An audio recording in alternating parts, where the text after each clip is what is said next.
Hey you guys, it's Carolyn from Homesteading Family. Would you like to learn how to make great bread in your own kitchen, but maybe you've never gotten around to trying?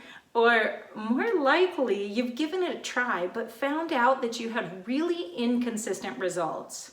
Well, don't worry, you're in luck, because right now I have put out a free training series, video series, teaching you how to make great bread right in your own home. We're going to talk about why bread doesn't turn out consistently, and I'm going to show you the exact techniques that you need to know in order to make bread turn out amazingly well. Every single time, regardless of what recipe you're using, you're going to be able to make light, fluffy, and sliceable bread.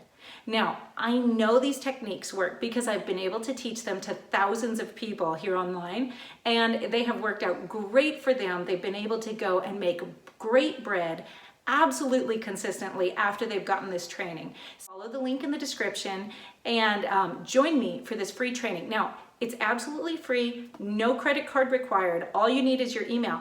But the catch is that it's only available for a short amount of time. It's only going to be around for about a week and a half to 2 weeks. Make sure that you catch this training while it's available and pass this video on. Please share this video with anybody that you think might be interested so they can take advantage of this free training too. So I'm really excited to see you guys over at this special training, and we'll see you real soon. Goodbye.